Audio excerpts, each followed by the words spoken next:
I'm Jean Hay, the Mayor of Manly, and I've got the, well, I don't know that it's a pleasant duty because we've really enjoyed having the walking volunteers here with us in Manly for the last 2 days. But now they're going to go on their merry way along the Manly Scenic Walkway. The Scenic Walkway goes through to the Spit. So I'm here to say farewell. It's been lovely having you here with us, Phil and the boys. I wish you well on your walk and look forward to catching up with you when you finish. It's been a wonderful time we've had in Manly. We've enjoyed the accommodation at the Q station. We feel that we are honoured to walk today because we are walking on a track of national and international significance. So it's a penguin colony in there. There are probably no penguins here at the moment. There's also a penguin colony under the wharf where Mr. and Mrs. Stickybeak live, and they regularly raise 2 families during the summer. Penguin season right now. They've had a hard time of it over at the wharf, and the penguins in general, as Mel mentioned yesterday, have a hard time of it with dogs and foxes.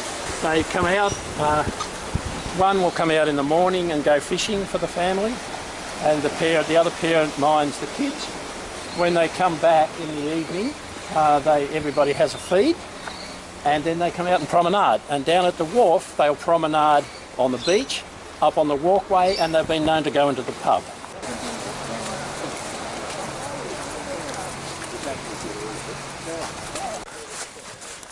Won't want to go much farther. Well, take the high road and you'll take the low road and we'll be Yeah, good day. Yeah, welcome to North Harbour Sailing Club. It's probably one of the most exclusive clubs in the world. But basically, so we've got to lose a member before we take another one on. This has been here since 1948 and so have I. I just happen to have a Port Jackson fig, and I thought it might be a good idea to plant it for your inaugural walk when we get up to the top of Crater Cove, looking over Crater Cove, looking actually over Sydney Harbour at Port Jackson. Oh, I've learned something new. After leaving Sydney Harbour National Park yesterday at North Head, we're about to enter a major section of it again, just here, near Reef Beach and De Broid Head. And something interesting about these trees, these are some of the only softwood trees left here because they were the first things to be cut down because they were easy to build with. These are Port Jackson pines.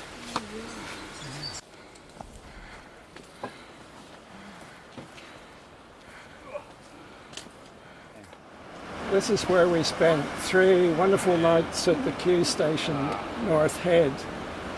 And today we've walked right round, right through Manly and up the start of the Manly Scenic Walkway.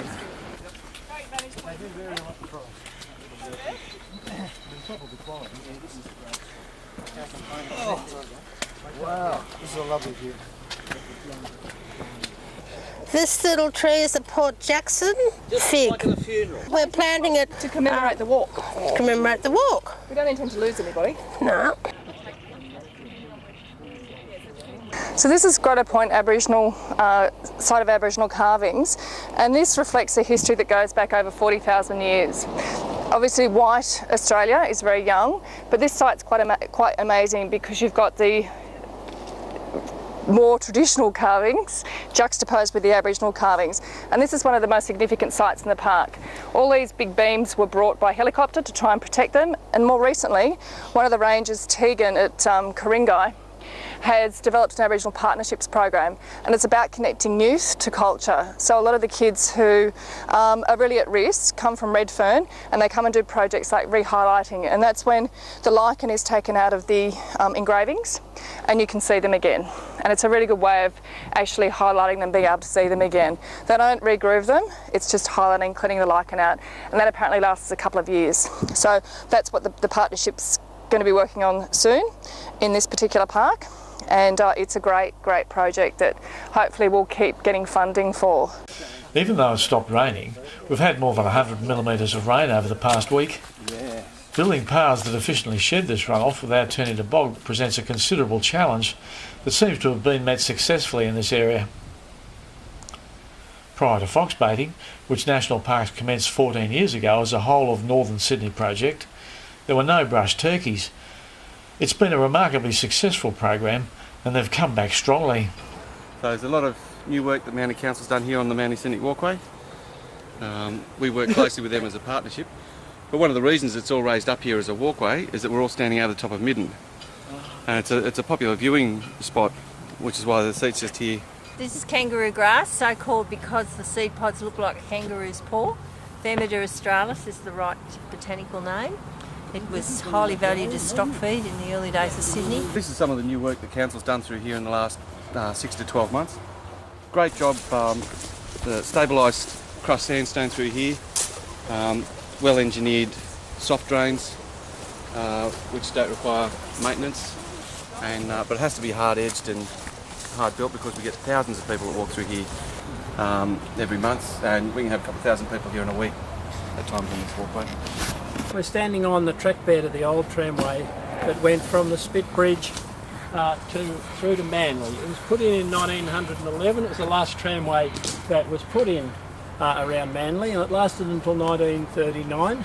A really steep grade from up the top of the hill down here, and the trams had to be especially careful. They had a passing loop halfway up the hill so they could divert into that if there was any kind of trouble and meet other trams. So people would catch the tram to the Spit and then walk across a footbridge at the Spit and catch another tram on the other side that went up Parawee Road and through to North Sydney. It was just an isolated tram system. The whole Manly system went as far as Narrabeen, but it wasn't really economical, and it closed at the end of October 1939. Jeff, did the trams actually go on the punter crossing? They did indeed.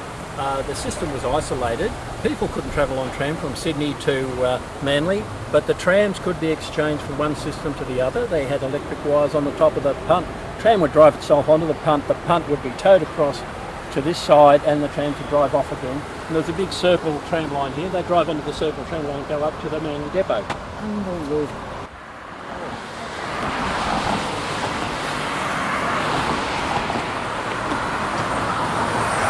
It's a pleasure to be part of such a grand walk. Sydney is undoubtedly one of the most beautiful cities in the world. This kind of walk is almost unique. It's hard to think of any other city which can really match it. And we in Mosman are, of course, privileged to be part of that, and lucky to be a very beautiful part of that as well. So everybody's welcome here. Thank you. Thank you very much, Peter. In 1993, Paul Del Pratt lodged a development application for a road going from the bottom of Stanton Road there right through the reserve into the bottom of his garden. And the matter was going to go to the Independent Development Assessment Panel the Wednesday after we got elected. We held an EGM, an extraordinary general meeting, and said that this should not go to the Development Assessment Panel. This is on public land, and it was council who had to make the decision, not a development assessment panel. It wasn't a question of a private development on their own land, it was across public land, and that was an important principle. We said the development application was refused.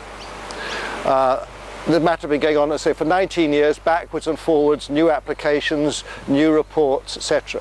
The matter then went to the Land and Environment Court, and despite the fact that our lawyer had initially said it would be difficult, we won the case. And it's been finally resolved after 19 years that this is all to be a park. And we've also changed the zoning from a road to a high protection environment, because it's part of the park, and that's what the judge in the case recognised. But it was a very famous local case. For the first 40 years of settlement, successive governors of New South Wales made free grants of Crown land. These grants included the foreshore, thus making the waterfront a private space. But in 1828, Governor Ralph Darling ordered that future grants would reserve to the Crown all land within 100 feet of the high water mark.